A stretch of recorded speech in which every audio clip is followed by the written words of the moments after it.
This Family Life News podcast is made possible by the support of listeners like you. It's the Noon Report from Family Life, bringing a Christian worldview to what's happening in New York, Pennsylvania, across the country, and around the world. Weather with Kevin Williams, plus special features and reports with the Family Life News team. Now, here's what's happening. Good afternoon. Welcome aboard. On the president's orders, hundreds of National Guard troops are now patrolling the streets of Washington, D.C. It is a federal takeover, and the FBI and ATF are also expected to assist. I'm announcing a historic action to rescue our nation's capital from crime, bloodshed, bedlam, and squalor. This is Liberation Day in D.C., and we're going to take our capital back. D.C. Mayor Muriel Bowser, not a fan of the crime crackdown. I think I speak for all Americans. We don't believe it's legal to use the American military against American citizens on American soil. Jeanine Pirro, the U.S. Attorney for the District of Columbia, says the president's hand was forced here. These cases are not being solved. And so the message is, if you want to commit a crime, do it in D.C., because they're not going to solve the case. Bring in someone younger to commit the crime,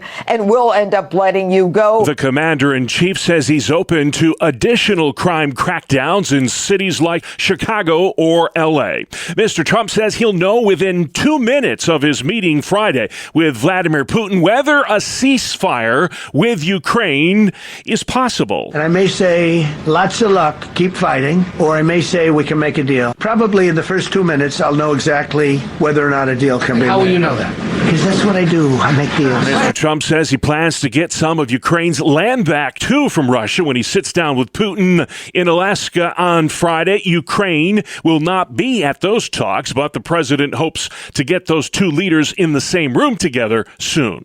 The president's extended a tariff truce with communist China for another 3 months. Reporter Anna Corin is in Hong Kong. President Trump has announced an extension for China for the 90 days. That's taking it up to early November. It's really kicking the can down the road as far as a trade deal goes between the United States and China. The truce keeps U.S. tariffs on most Chinese goods at 55%. Back-to-school shopping was interrupted by gunfire yesterday outside a Target store in Austin, Texas. 3 were killed, including a child. A suspect is in custody.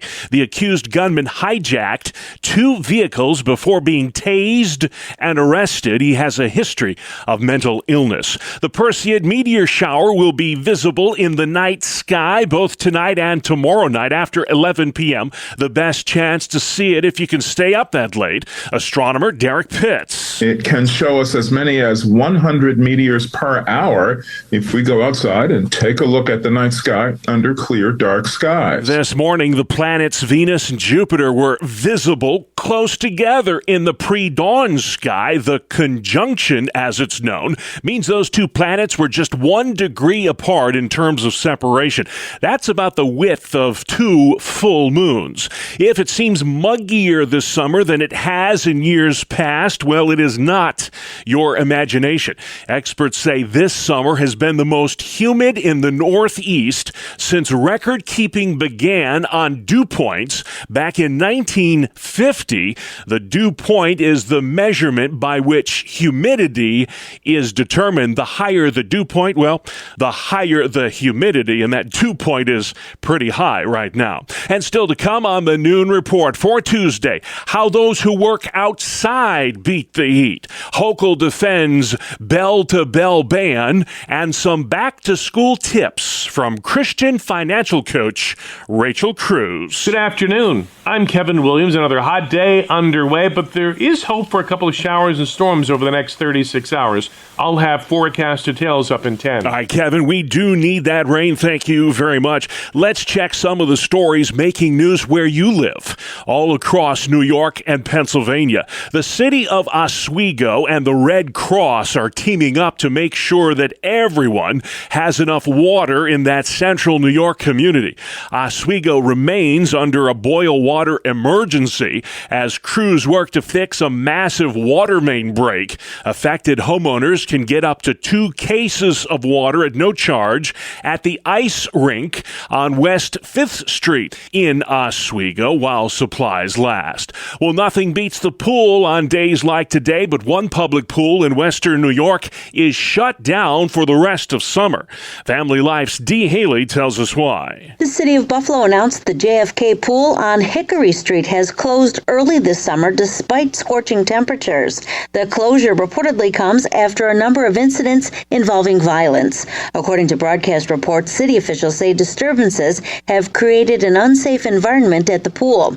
Acting Mayor Chris Scanlon's office reports despite working with the Department of Public Works to provide extra security through contractors as well as the Buffalo Police Department, multiple lifeguards at the facility have made it clear they no longer feel safe reporting to work.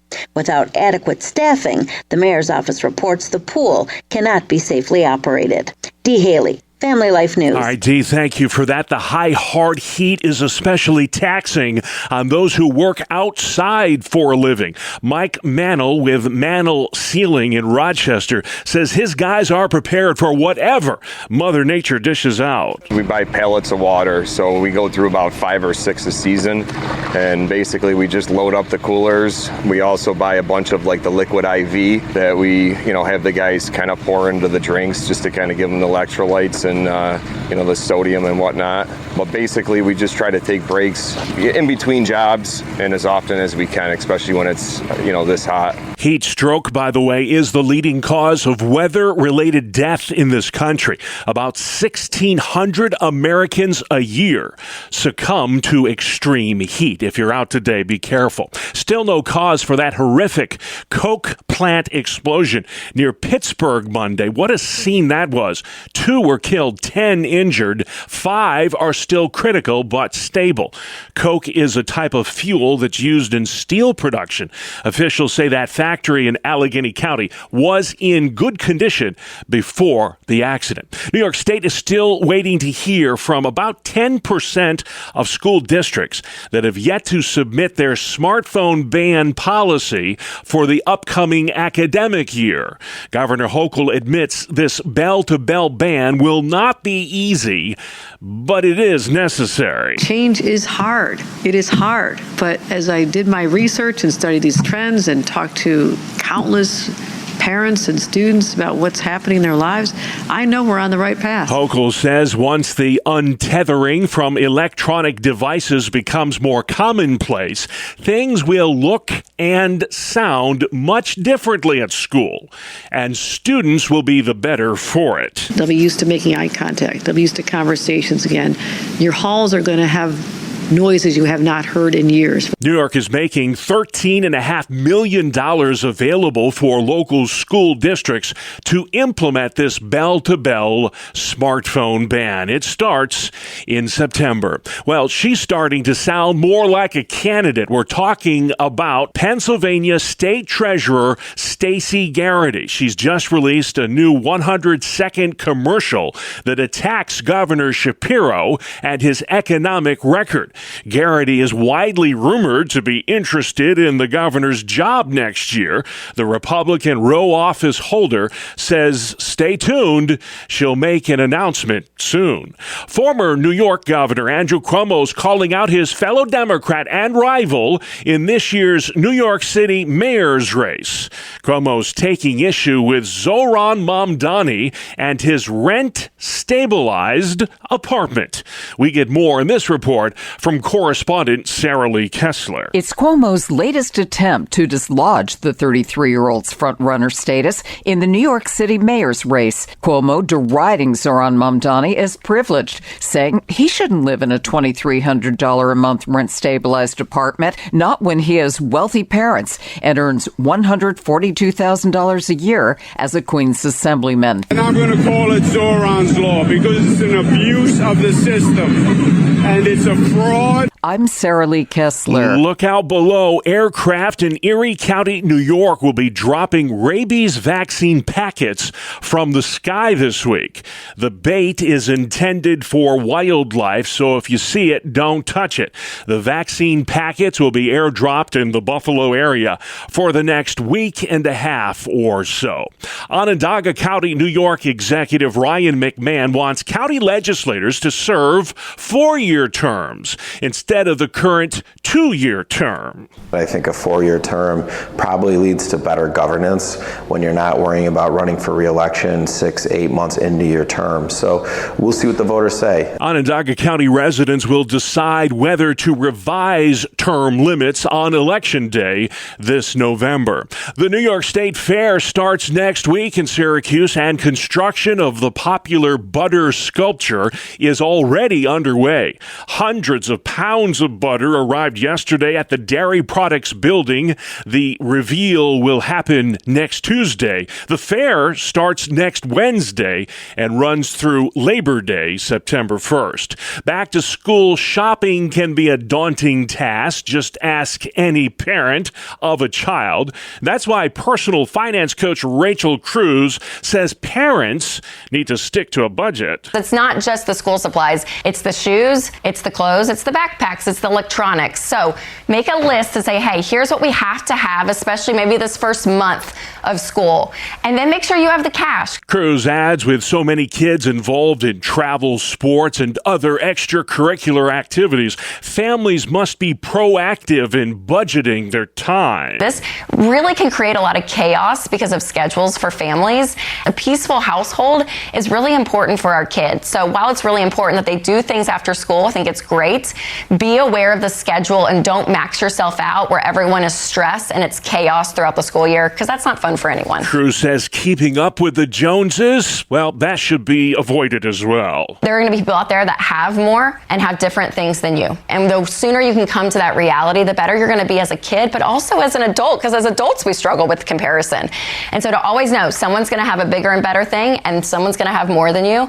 And that's okay. What our family decides is what we decide. She recommends moms and dads work to protect that precious family time once the busy school year starts up again. But I do think you want to see, okay, where is the consistency of our family time? What is that point that we have where we are all together? And if you miss that, from what I've heard of parents that have kids that have graduated and all of it, they look back at that time, they think the quality time with our family, we've missed that. And so sometimes you have to do something that's different than the family next door. But again, I think being proactive about it ahead of time is really big in communicating with our kids. That's personal finance coach Rachel Cruz. Sports next. It's the 2-minute drill on the Family Life Noon Report. Good afternoon, I'm Randy Snavely. Bob, the Bronx Bombers lived up to their name last night as the Yankees blasted 4 home runs in their 6-2 win over Minnesota. Cody Bellinger, Giancarlo Stanton, Ben Rice, and Jazz Chisholm Jr. all went deep in the victory. Will Warren allowed the 2 runs on 3 hits over 6 2/3 innings, and he picked up his 7th win of the season. In Cincinnati, the visiting Phillies scored late to come back and defeat the Reds 4-1. Kyle Schwarber belted his 42nd home run, a 2-run shot. And the Phillies scored all 4 of their runs in the 8th inning to put away the Reds. Phillies have now won 4 straight. Bryce Terang hit his first career leadoff home run, and that kind of set the tone for the hottest team in the Bigs as the Brewers won their 10th straight, a 7-1 victory against the Pirates. The Buccos have dropped 3 in a row. Around the league, the Tigers edged the White Sox 2-1 on a 9th-inning tie-breaking home run from Spencer Torkelson. Houston built a big lead and then held off a Red Sox rally to win it 7-6. The Rays snapped a 3-game losing streak with a 7-4 win over the Athletics. The Cardinals got a 2-run pinch hit double from Brandon Donovan in the 8th inning, and they came back to down the Rockies 3-2. The Padres scored 3 in the 7th to take a 4-1 decision over the Giants. Kansas City got 2 2-run home runs in the 7th inning, and they powered past the Nats 7-4. Texas and Arizona took 10 innings to settle their affair. The Rangers coming out on top 7-6. And the Angels countered Shohei Ohtani's 42nd home run with 2 home runs from rookie Zach Neto, and it was the Angels who got the 7-4 victory. That is a look at sports. All right, Randy, man, thank you kindly. And still to come on the Noon Report for a Tuesday, deadly shooting in Target parking lot, gearing up for the Alaska Summit, and meet the blind baker from Hornell. He's today's hometown hero on Family Life. Welcome to Breakpoint, a daily look at an ever-changing culture through the lens of unchanging truth. For the Colson Center, I'm John Stonestreet. Well, according to a recent article in The Atlantic, there's a new hit band, but it doesn't really exist. Velvet Sundown got 1 million hits on Spotify before the wider public realized that they were completely generated by AI. Now, manufactured musical acts are, of course, nothing new, but at least the boy bands of the 90s, and you remember the Monkees, they were at least made up of dancing, singing, living human beings. Velvet Sundown's 2 albums have a kind of coffeehouse vibe. Band photos, history, and song lyrics can all be found online for this group that doesn't really exist. And apparently, they even have a social media strategy. When my colleague Tim Paget shared the Atlantic article online, the band liked his post. And one of their own social media posts reads this way, quote, "They said we're not real. Well, maybe you aren't either," end quote. Now, could there be a better encapsulation of our moment than this story? Disembodied art, music without a musician, and will anyone even care as long as they like it? Back in 1999, the film The Matrix told a dystopian tale of an ordinary man that discovered his entire world is an illusion, manufactured by artificially intelligent robots. And a big part of that story is that humans are easily captive because of their addiction to ease and escape. In 2021, the star of that film, as well as all the Matrix sequels, Keanu Reeves, had dinner with some friends whose teenage daughters had never seen the film. When he explained the plot to them, the girls were quite puzzled. Why would anyone want to leave the illusion? One of them even said, "Who cares if it's real?" Reeves' reply to them was, "That's awesome. No, it's actually terrifying, and it should be terrifying to the person who starred in the movie."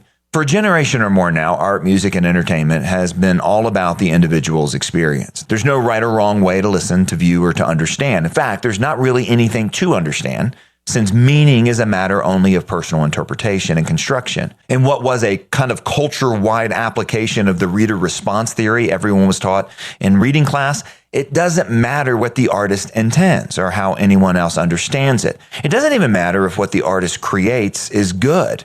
Now, in the case of Velvet Sundown, it doesn't even matter if there's an artist at all. Now, on one hand, innocuous AI-generated music playing in the background of our road trips and offices and kitchen might not mean all that much. At least it wouldn't mean all that much if we were a different kind of culture, but we aren't. We're a culture that long ago detached from truth and any moral vision for our imaginations. We've detached our identity and purpose from who we truly are, made in the image of God, to reflect our Creator and source of all truth. We've detached beauty from God. In fact, beauty has in large part fully succumbed to mindless sensation, and crassness has now become a substitute for excellence. Now, in contrast, it's certainly notable that music played such a prominent role throughout the history of the people of God. There are whole sections of the Bible in which God reveals himself to his people in the form of song, from the Psalms to large sections of the prophets. The songs of Moses, Deborah, Hannah, Mary, Elizabeth, these all punctuate the redemptive work of God. And throughout every expression of the church, Christian worship has been characterized by song as well. Because God created humans to worship him, music is inescapably a form of worship, for better or worse.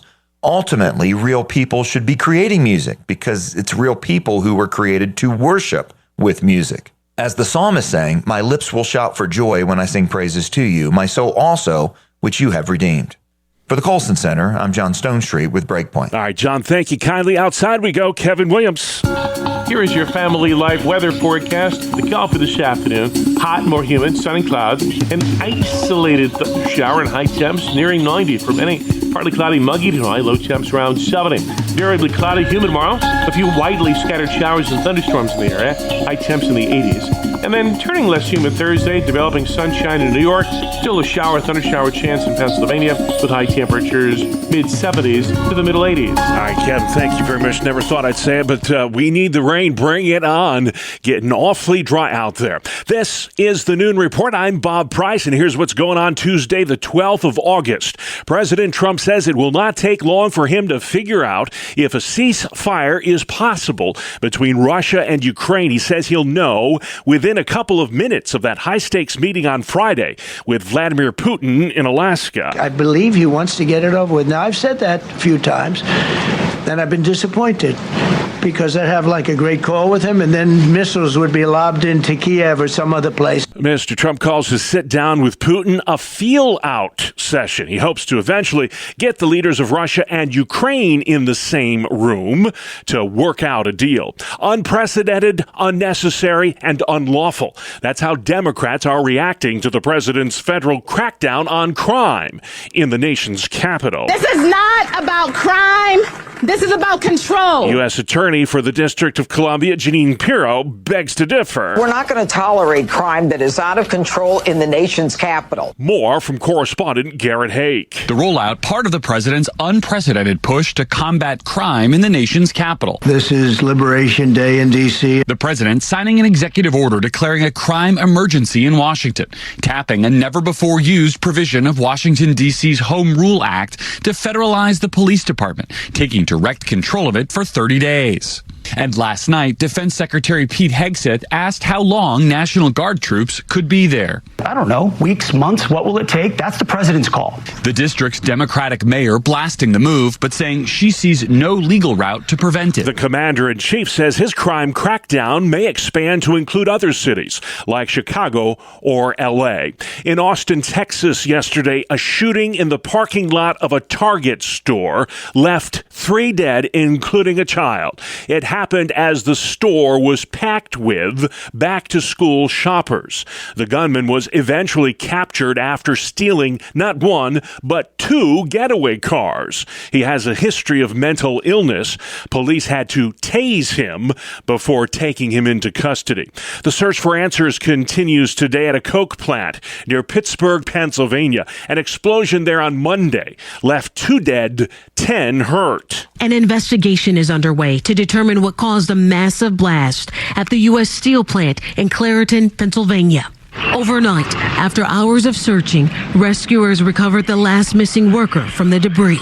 Unfortunately, I'm here to report that we do have now a second deceased worker. Authorities say 2 people were killed in the blast and at least 10 were injured. That's NBC's Adrian Broadus. The Los Angeles Unified School District will soon set up safe zones to protect students from immigration raids. This comes with the new school year starting Thursday. Mayor Karen Bass says neither the LAPD or school police will be sharing information with federal agencies conducting immigration enforcement. LA Unified is the nation's second largest school system.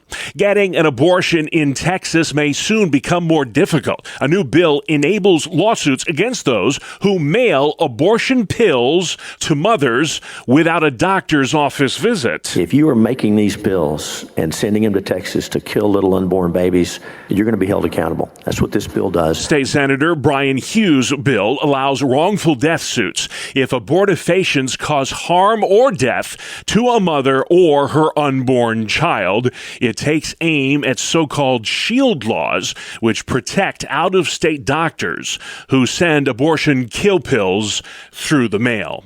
Mothers of young children are leaving the workforce in droves. Correspondent Stacey Lynn. The number of 25 to 44-year-old moms in the workforce has fallen to the lowest level in more than 3 years. According to federal data analyzed by the University of Kansas, the drop has wiped out many of the gains made by working mothers after the pandemic. Experts argue flexible work schedules during the COVID pandemic were more conducive to the needs of working mothers, especially the ability to work from home. Now that that's history, more moms are deciding to stay at home and quit their jobs. A breakthrough skin cancer test could soon be as easy as using an at-home COVID kit. How about that? Scientists at the University of Michigan have developed a new patch that successfully detects melanoma in mice without needing to draw blood. Researchers say this technology could one day offer a simple, non-invasive way to screen for skin cancer at home. You're listening to the Noon Report for Tuesday on Family Life. The faith behind the newfound fame. Welcome back to another edition of Hometown Heroes on Family Life. I'm Mark Webster, and this week's guest is Chris Lomax. You may have seen the Hornell, New York man's amazing story on CBS recently, but that piece had a big missing piece: the role Chris's faith played in his success story as a legally blind baker. Has that brought you some newfound fame there, getting on network TV like that? Yeah, it has. It's been crazy because already in Hornell, it's a small town, and a lot of people know me because I'm a big guy, and I'm the only blind person in Hornell, so a lot of people knew me. But now a lot of people know more about me. And when you see someone on TV, they're like, oh, well, let me go walk up to them now. So they, come up to me and talk to me, and I'll be picking out apples at Wegmans, and someone's like, oh my gosh, hi. And I'm like, hi. But yeah, it's been crazy. All the friends you didn't realize you had until suddenly, boom. Network television being what it is, you didn't really get a chance to explore the faith side of your very amazing story. Still, we'll go back here, trace back real quick. You've been legally blind since about 5 years old. Yeah, I had a brain tumor that damaged the optic nerve and caused me to lose my sight. From what I also understand, your love of baking goes back about that far, if not farther. Yeah, I loved desserts, and I loved baking with my grandma. She always was in the kitchen baking. I remember every holiday she'd be making something, and I was just like, oh, that's cool. I would always ask her, can I help you? Can I do something? And she, how parents are, they're like, or grandma, well, you could do this, and give you something simple. And I'm like, well, listen, I could sift the flour, that's fine. And that was cool. And then as you get older, you lose track of things, and I lost track of that. And I'm like, I want to bake something. So I would make little muffins to take to school or make brownies. Nothing crazy. But then as I got older, I went to college and wasn't happy in college. And then after that, I found myself back in baking. I understand you play piano, worship leader, a deacon. This is at the First Baptist Church of Hornell, so you really did find a solid church home there, didn't you? Yeah. I'm a deacon. I've been a deacon there for almost a year and a half now. I play the piano for offertory and just ran the parson service wherever they need me. Tell me about how you're dealing with your sight issues intertwined with your growing faith. One thing about the blind community is that we often get looked at as just a blind person. And that's one thing I was having issues with. Last year, I had some issues with finding work and finding what's the next step for me. I work at Lowe's, and I felt like being a greeter at Lowe's, that was great, but there was more for me to do. And it got to the point where I was depressed because I knew there was nothing else for me in Hornell. And so during this depression time, one day at church, we have a time where people ask for prayers and we pray for them in that moment. They had this time, and I was sitting there, and I was thinking, and I'm like, I need to pray. And I asked for prayers saying how I'm depressed, and I let people know that I'm struggling. I don't know what God has for me and where I'm supposed to go next, but I just pray that there's an answer might come. And so a month and a half later, a lady came up to me and asked me if I would be interested in doing a news story for the Hornell Sun. And I'm like, you know what? Sure. At the time, I was baking from home, and I'm like, well, this will help me get my business going. And at the end of the news story, I told her about my baking, and she put that in the story, and I was like, this will be great. And then I didn't get much more business, and I was sad. And I asked God, I'm like, there has to be something. And then I started making plans to get out of Hornell, go somewhere that would have better opportunities for the blind. Less than a month after that newspaper came out, I got a call from Joe Ricolto, and he asked me if I'd be interested in being their baker. And that right there was, I'm just like, yeah. And then I've been baking here since the end of January, beginning of February, and it's been a blessing ever since. Having interviews with CBS News, Spectrum News, and I wanted to tell them that, this is a blessing. If it wasn't for the prayers and the thoughts from my church family and my friends and family, I wouldn't be standing here. And I know how TV goes. You can't fit everything in. And I pray to God every day. I said, God, I want to thank you for all the blessings you give me.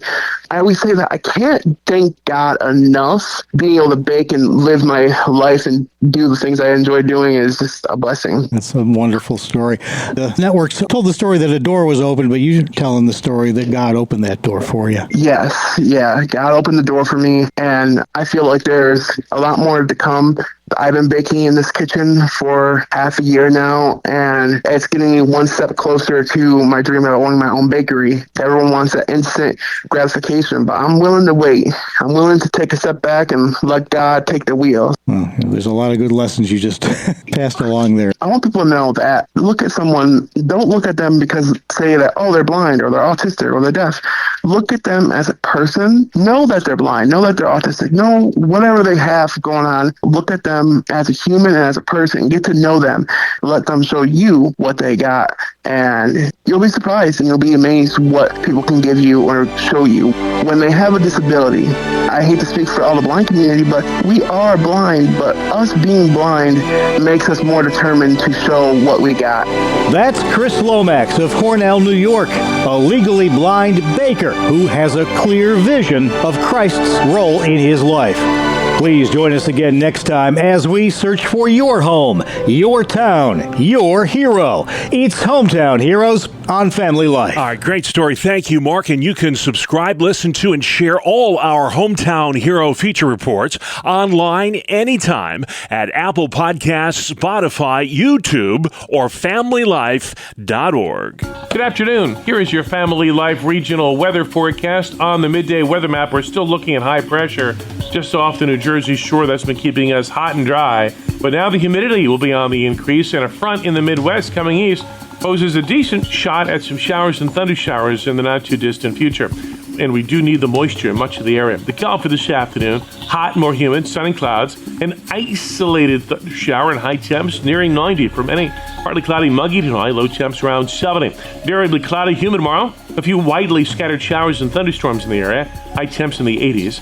And then turning less humid Thursday, developing sunshine in New York, still a shower, thunder shower chance in Pennsylvania with high temperatures mid-70s to the middle 80s. All right, thank you, Kevin. Finally at noon, McDonald's adult Happy Meals are returning today. The meal comes with your choice of a quarter pounder with cheese or 10-piece chicken McNuggets, fries. You also get the new limited edition Mount McDonaldland milkshake. Fans will also get one of 6 collectible tins featuring a McDonaldland character like Ronald McDonald, Grimace, or the Hamburglar. The adult Happy Meals also include postcards and stickers, because who doesn't love a sticker, whether you're an adult or a child? The adult Happy Meal at McDonald's. It's about time. And that's our world. The world we live in, Tuesday, the 12th day of August. I'm Bob Price. Family Life News. You've been listening to the Noon Report, heard weekdays on Family Life. Thank you for listening.